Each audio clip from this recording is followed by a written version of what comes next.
दक्षिणी अलास्का की एक नदी में तूफान आने वाले हैं और ये तूफान शरद ऋतु के सबसे बड़े भोज में से एक को लेकर आते हैं। जैसे ही ठंड नजदीक आती है, नदी के किनारे एक भूखी भीड़ जमा होने लगती है।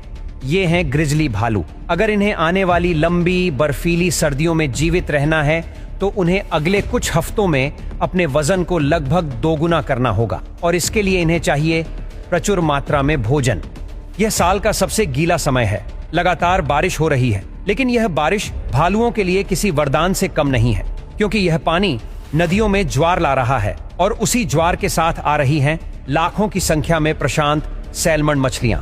ये मछलियां समुद्र से हजारों किलोमीटर की यात्रा करके अब मीठे पानी की ओर लौट रही हैं। वे उसी नदी में वापस आ रही हैं जहां उन्होंने जन्म लिया था और वहीं वे जीवन का अंतिम अध्याय भी पूरा करेंगी। भालू इस वार्षिक प्रवास को भली भांति जानते हैं। वे पहले से ही झरनों के पास जमा हो जाते हैं, क्योंकि उन्हें पता होता है कि सैल्मन मछलियों को नदी के इन संकरे हिस्सों से होकर गुजरना होगा।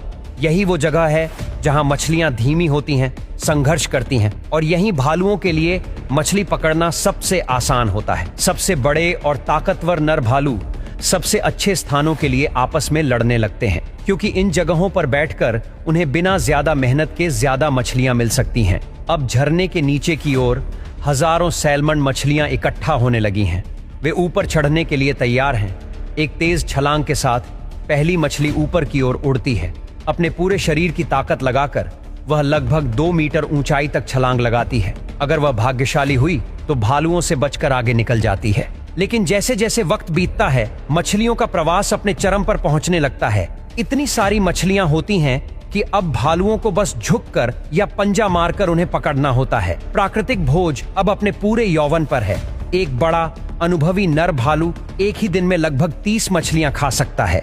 लेकिन भालू सिर्फ मछली खा नहीं रहे, वे चयन भी कर रहे हैं। वे अक्सर सिर्फ मछली के सिर और चमड़ी खाते हैं, जिसमें सबसे ज्यादा चर्बी होती है, और बाकी मछली वहीं छोड़ देते हैं। भालुओं को सबसे ज्यादा जरूरत वसा की होती है, क्योंकि वहीं उनकी ठंड में ऊर्जा बनती है। यह सब कुछ बारिश, नदी में बढ़ा पानी, मछलियों का प्रवास और भालुओं की दावत प्रकृति का अद्भुत चक्र है।